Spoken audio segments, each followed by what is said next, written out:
Hi, Elaine here from markergeek.com, and today I'm sharing a full card making video showing how I created my Icy Pond Scene Christmas card using some of the new Pinecone Trail stamps from Purple Onion Designs.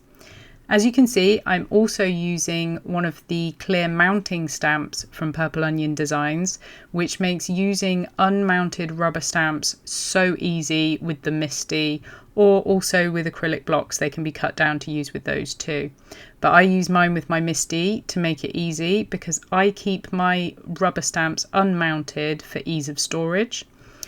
Speaking of storage, the boxes that I use that you saw at the start of the video, if you're interested in those or any of the other products I share in this video, they will all be linked on my blog, and the blog post will be linked in the description below.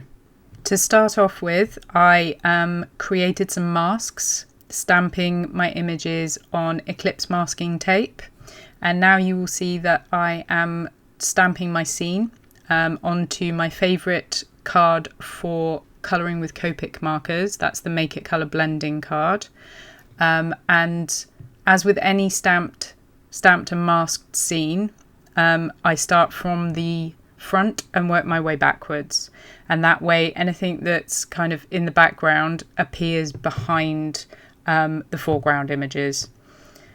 So I have stamped and masked the penguin, and I'm also using a piece of clear acetate, which I keep in my MISTI, and I use all the time for positioning images or sentiments. It's really invaluable. I use mine all the time. I keep it in my MISTI so that I've always got it on hand. It looks a little bit grubby because it's always covered in ink, and I just wipe it off with a microfiber cloth or a baby wipe or whatever, and it really helps to make sure you've got your images or your sentiments positioned just how you want them. As you can see, I used it there, and yeah, I'm stamping the little mouse and squirrel on the log so that it appears behind the other images.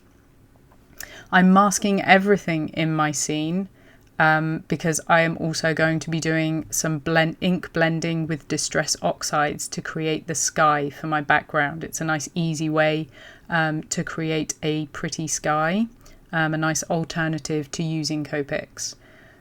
Now I'm putting in that background stamp, which, as you can see, fits really nicely on the clear mounting stamp, and I'll be masking that in a minute. I actually started out by using my acetate sheet to position it, and I was using a black ink, so I'm going to clean that off in a second using some stamp cleaner, because I actually like to stamp these horizon images using a grey ink to make them appear further in the distance.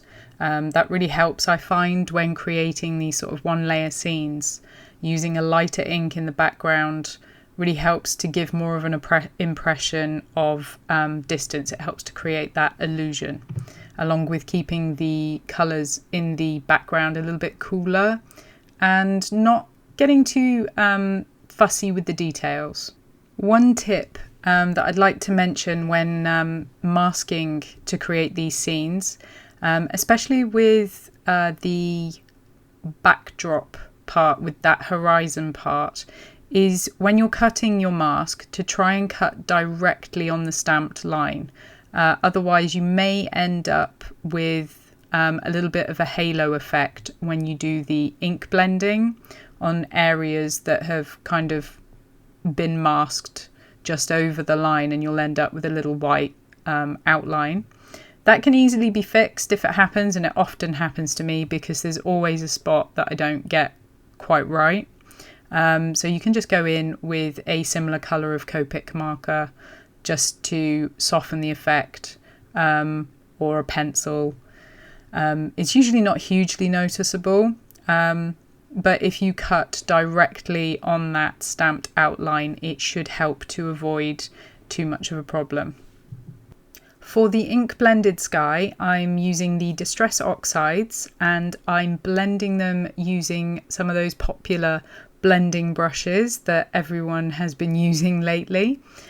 These are the picket fence ones, I believe. I also have the Tailored Expressions ones that come in a sort of in a rainbow assortment of colours, because those ones were just too pretty to resist, and I like having them colour coded for my different inks.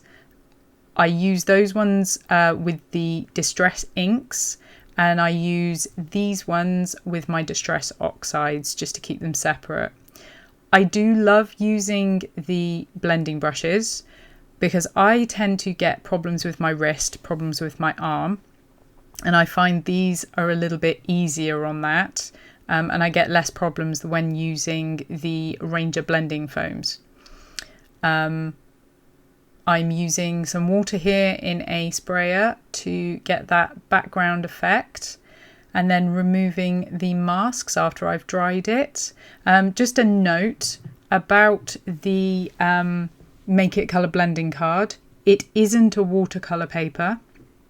So when using water to create the sky effect, I am kind of a little bit conservative, and I do keep that paper towel on hand to dab it off quite quickly, because it will damage the surface of the paper, because it's not a paper that is meant to be used with water.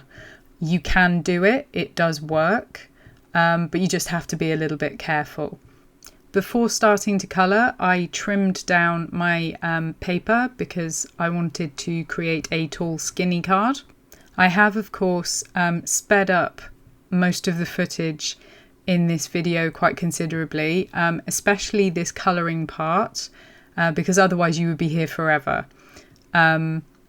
If you want to see a more detailed look at how I colour different things like fur, then you can check out some of the other videos on this channel.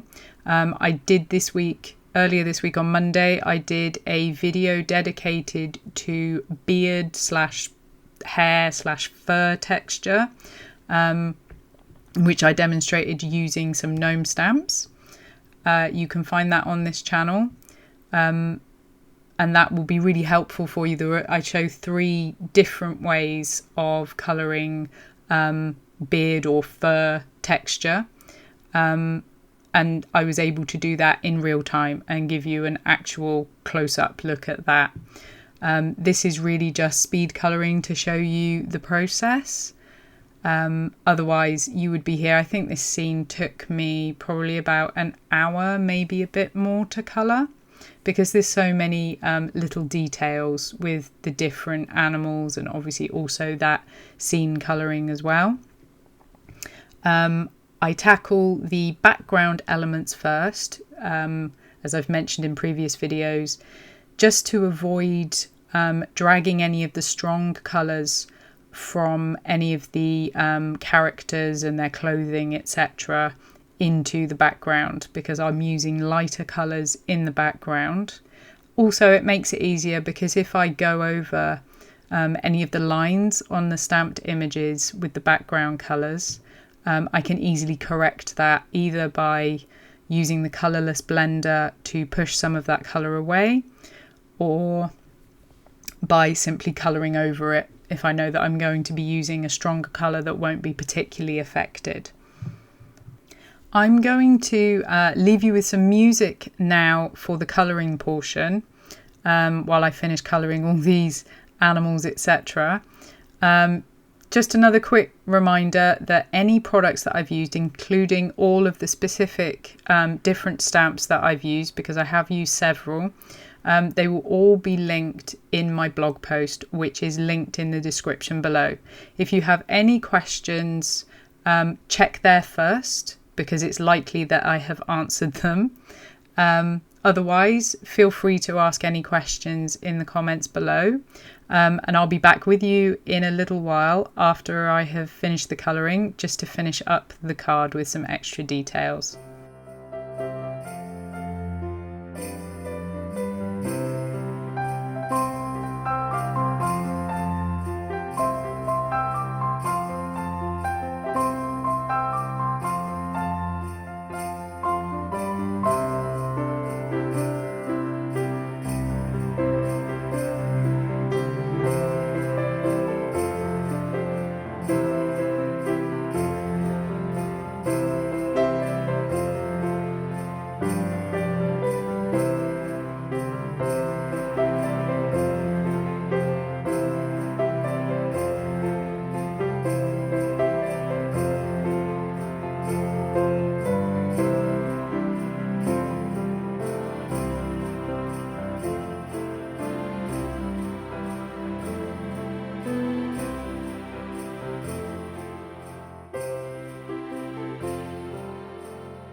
If you stuck with me during the colouring portion, I hope you enjoyed watching me colour this little scene. I certainly enjoyed putting it together and colouring it. I always find colouring this sort of stamped scene, especially with the Purple Onion Designs characters, really fun and relaxing. Next, you're going to see me add the sentiment to this using one of the new sentiment stamps, and here's where that acetate comes in really handy in my Misty, just to get that sentiment positioned correctly, because the amount of times that I have completely ruined a card with a wonky sentiment, it's just so annoying. Now, having stuck all the layers on my card front, I kept it simple with just a basic red matte layer. Now I'm adding some snow using the Sakura Jelly Roll pen in white. And finally, you will see me adding some distress glitter using Art Institute glitter glue to the bobbles on a couple of those hats. And that's it. Thank you for joining me. I hope you found this video enjoyable and useful. And I'll catch you next time.